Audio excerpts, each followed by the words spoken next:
Good morning, everyone. Thanks. I'm going to be moderating the first session this morning, which is Changing Landscape, Demographics, Health Status, and Nutritional Needs. We have a very packed schedule today, so all of the moderators are going to be very tight on making sure that we keep the timeline. So I'm going to be giving my two speakers their signals when they have to do their 2-minute wrap up, so that we can make sure we can get everybody in and we can have full time for discussions for this. I'm going to do a brief introduction of our two speakers because you have full bios of the speakers in the back of the booklet, which give you a lot more of the information so that we can have a little bit more time for the presentations this morning. So the first speaker this morning is Dr. Jennifer Madans, and she is Associate Director for Science at the National Center for Health Statistics, and she's responsible for the overall plan and development of NCHS's data collection and analysis program. Since Dr. Madans joined the NCHS, she has concentrated her research efforts on data collection methodology, measurement of health, and functioning of health services research. She has directed 2 national longitudinal surveys. One is the National Health and Nutrition Examination Survey, the Epidemiological Follow-Up Study, and the National Nursing Home Follow-Up Study, as well as she has also redesigned the National Health Interview Survey Questionnaire. The rest of her information can be found in her bio, but I'd like to invite her up now to give her presentation.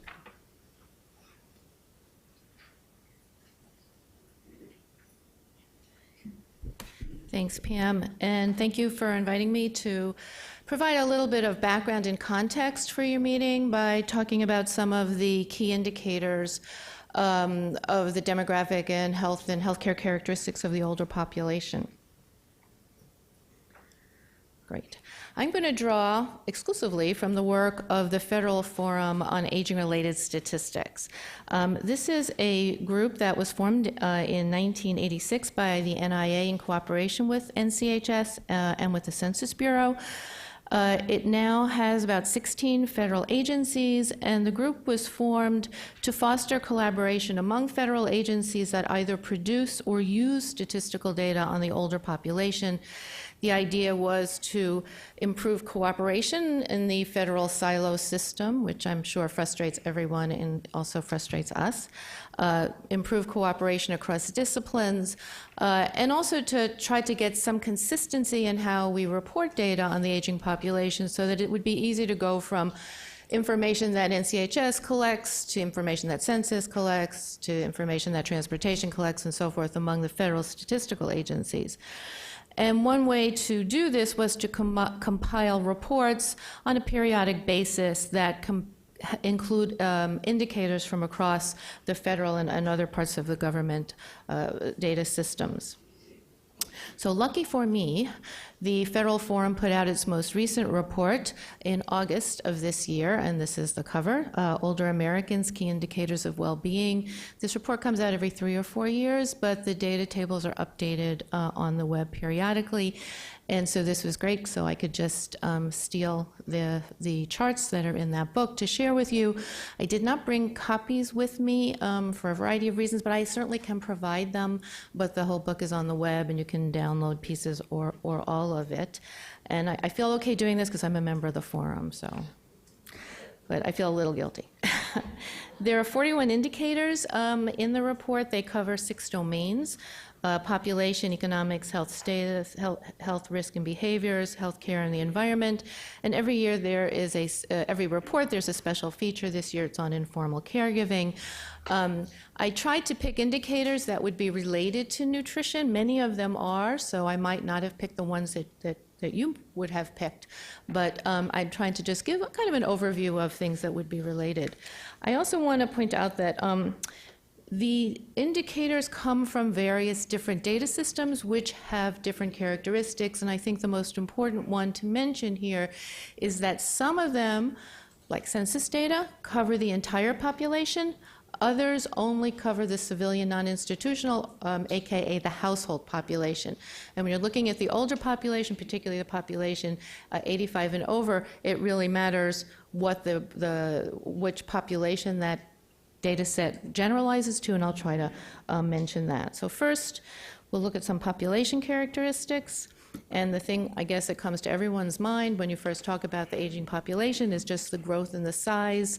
And this is kind of just part of the common culture that those numbers and the percent of the population that's 65 and 85 and over has been increasing. And I think this is clearly demonstrated by this chart. Where you see the increase since 1900 in both in the number of persons 65 and over and 85 and over. You can see that kind of big increase in the rate around 2011. That's when the baby boomers started to turn 65. And you have big increases in the number of folks 65 and over till around 2030, when they kind of age out of the 65 to 74 age group and enter the 85 and over age group. So the percent of the population that's 65 and over kind of plateaus at around 21% past around 2020 or up through 2030. The numbers still go up, but the percents will stay kind of stable. So we went from around 3 million 65 and over in 1900 to about 46 million in 2014, and then that goes to over 70 million projected out to 2060. Now, after 2020, these are projections. They're a function of the assumptions that you make about the mortality rate in this age group. They can be very different depending on what happens in that mortality group. But up until 2020, we're pretty sure about those numbers. And you see similar kinds of increases in the 85 and over population. There were only about 100,000 people 85 and over in 1900, and there'll be about 26 million in 2060 if these projections are accurate. So it is a big population, and one that does tend to change the character of the whole nation because of its relative size. In addition to the just numbers, the characteristics, the demographic characteristics of the population have also changed. And I've decided to look here at education because it's related to a lot of other things, income. Education is also related to other lifestyle characteristics that affect health and also will affect nutrition. So you see a gradual increase here since 1965 in the percent of the population that has had a high school education or more, and also in the percent of the population that's had a bachelor's degree or more. So by 2015, about 84% of the population 65 and over has had a high school education, and 27% has had at least some college. So it's a very different population than existed in earlier years, and will likely have some kind of an effect on a variety of other characteristics, including health and nutrition. Now, living arrangements can also have major effects in the nature of people's lives. This is not looking at changes over time, but just looking at 2015, and is looking at this broken down by sex and also by race ethnicity. We sometimes think of these populations kind of as monolithically, all 65 and over kind of the same. That's certainly not true. It's not true in any other age group. But looking at things by sex and by race really gives you some feeling of the heterogeneity within that population. Again, those characteristics are related to other characteristics, which will be related to health and nutrition. I'll show later that most of the population in this age group does still live in the community. Obviously, as age increases, there's more institutional placements, but for the majority of people are living in the community. And if you just look at the totals here, especially for men, the majority are living with a spouse. And that has real implications for things like shopping and eating and healthcare. Much lower percent for women. Only 45% are living with a spouse, whereas 70% for men. Women much more likely to be living alone or living with other relatives. But there is variation by race ethnicity here. If you look at the black women, much higher percentage living alone, lower percentage living with spouse, higher percentage living with other relatives, and similar for our black men, higher percentage living alone. Again, implications for things like eating and nutrition and getting health care. So now economics. So this is just showing the change in the income distribution over time for the 65 and over from 1974 to 2014. And you can see the relatively large increase in the percent of the population that is in the higher income group here. That's 400% or over of the poverty line. So in 2014, about 36% of the population was in this higher income group, and the percent in poverty has declined, about 10% in 2015, 22% in the low income, that's 100 to 200% of the poverty line, and 31% in the middle income group, that's 200 to almost 400%. So you see this kind of relative improvement in the income situation of the population. That's due to a lot of factors, one of them education, but also changes in other public policies. So where's this money coming from? These are percent distributions, so when you're looking at like the percent from Social Security, that's people who are only getting income from Social Security. And this is looking at this percent distribution across income quintiles. So if you look at the total population, 49% of that population is getting income only from Social Security, 24% only from earnings, 16% from pensions. If you looked at any income, the numbers are quite different. Social Security, 86% are getting some Social Security, 59% some pension, and 67% get income from some assets. But big differences across where you are in the income distribution. In the lowest fifth percentile, Social Security is a much bigger source of income. 67% are getting their income from Social Security, whereas in the highest, the fifth quintile, much more income from earnings and from pensions. So money coming in, money going out. We have the percentage distribution of what household annual expenditures are. Housing continues to be the largest bit of your expenditures, no matter what your age is, and around 32 to 37% of income goes to housing. Interesting, the amount spent on food does not change much with age. About 12% of income is going to food. The amount going for health care also does go up some across these age groups. Now, health status. I will say, and not because we provide any pressure, there are probably more indicators for health in this book and health care and determinants of health than in any other sector. So we'll go over a few more indicators in the health area. Obviously, life expectancy has a big effect. It affects all those other distributions in terms of where are people living and who are they living with. This is just showing the change in life expectancy at ages 65 and 85 by, again, race and sex. Life expectancy has gone up for all groups, and to some extent there has been a closing of the differentials over time. Life expectancy for the white population is higher than for the black population at age 65, but that differential, which is about 3.4 years at birth, goes down to 1.1 years at age 65. But at age 85, it switches, and actually the black population has a higher life expectancy of about a half a year. Now, some of this may be due to the fact that because the death rates are higher in younger age groups, that the surviving cohort of the black population is more robust.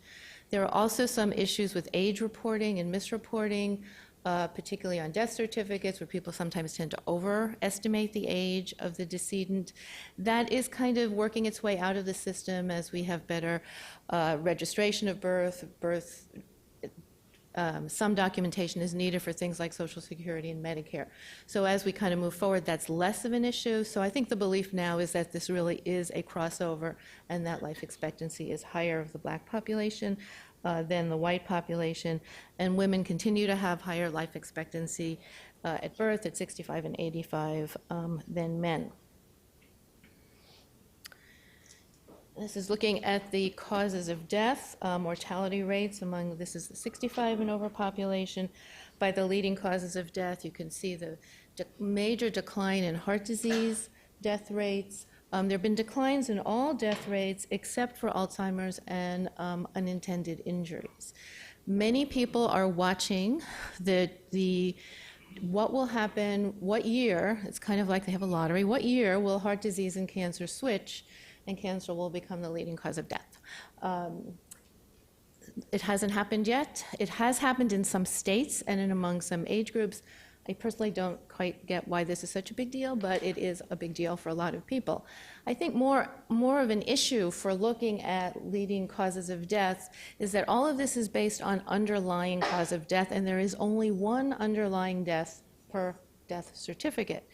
As people are older, they have more chronic conditions. It gets much, much harder to disentangle what is the underlying cause of death, which is the cause that set in motion the process that eventually led to the death. That's a difficult thing to do. There is also a difference between dying from something and dying with something. Many people, and this is a big issue in the Alzheimer's area, where is because someone has Alzheimer's, does that mean they die from Alzheimer's? Should that be the underlying cause? There's a lot of discussion about that. It's also an issue with diabetes. Probably the best thing to do is to look at the multiple causes of death when you're looking at mortality in the older population. Statistically, that's harder because you have double counting and you have to do something about that. But one should be a little wary of these underlying causes in a population that has multiple conditions. I need to speed up here a little bit. Okay, this is just looking at some of the chronic conditions. They are similar to the causes of death. This is of the non-institutionalized population. But in addition to heart disease and hypertension, you also see a lot of arthritis in this population, which doesn't actually cause death, but really does affect functioning. I know there are people in the audience interested in dental and oral health. These are 3 indicators that we publish as part of our normal series, looking at dental insurance, dental visits per year, and whether or not you have any natural teeth. Dental insurance goes down, visits to the dentist go down, but the percent of the population having no natural teeth goes up, and in the 85 and over population, it's about 31%. Dementia, obviously another major issue for this age group. This is an interesting study. It uses a different kind of estimate for dementia. It's looking at diagnosed, but also does some testing. Again, major increase in prevalence over age in the 85 and over population. Among women, 30% having some indication of dementia. Again, that will affect many other aspects of life. Looking a little more broadly, this is just giving you some estimates on various areas of functioning. About 20%, 25% of the population has any disability in vision, hearing, mobility, communication, cognition, or self-care, mobility being the highest amount, but going down over time. And this is unassisted functioning, so without the use of any aids that people might have. Okay, 3 health risks. One of interest to you is diet quality. I think this is going to be spoken about later, so I'm not going to spend much time on it. All I can say is a way to look at this chart is if everything were operating as it should, all of those bars would be at 100%. They're not. So there are clearly areas in these 12 components of diet quality where the diets of the population are not as recommended, particularly in the things that we shouldn't be eating, sodium in particular, but things okay with total protein and whole fruit. Physical activity, there has been some increase over time, very clearly associated with age. This is the percent of the population that is meeting the federal physical activity guidelines, but overall it's quite low at around 12%. And all of this kind of gives you the obesity rates, which have been going up since the 1980s, higher among the younger old and the older old, but about the same for men and for women. We are talking about, over 30% and over 20% for the different age groups. In terms of health care, this is just giving you an idea of what people are spending for health care over time. Some big age differences, 85 and over spending a lot on health care.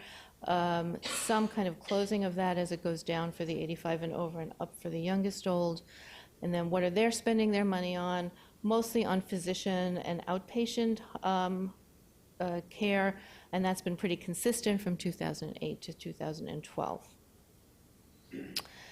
Where are people living? As I said, most of them are living in the community. When you get to the 85 and over population, you have about 8% that are living in community housing. That gives you services. These are services, meal preparation, transportation, housekeeping, et cetera, and 15% in nursing homes.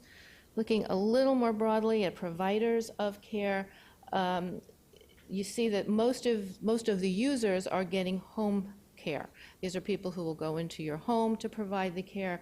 That's much more distributed equally among the age groups, among the 65 and over. But when you look at nursing home and hospices, is where you see the higher percentage for the 85 and over. And then 2 final slides on what we're calling the environment, which is really time use. This is how are people spending their days. I'm always amazed when I look at this to see we spend most of our time asleep. It goes up a little bit with age, but at 75 and over, about 38% of the day is spent asleep. As you would assume, as you age, less time working, more time in leisure. That's a good thing, right? What are we doing in our leisure time? Well, we're basically watching television. So what you eat while you're watching television could explain a lot of the things I've shown you in the rest of the slide. So maybe that's something to be concerned about. Socializing and communicating does go down with age. Reading, interesting, goes up. But it does seem that it's more of a solitary kind of leisure time as you age. So again, thank you very much for the opportunity to do this. I'm happy to answer any questions or provide the source material. Thank you. Websites. Should also say there is a sister book on child and family statistics that comes out of that forum, and a lot of the same indicators are used just for a younger age group.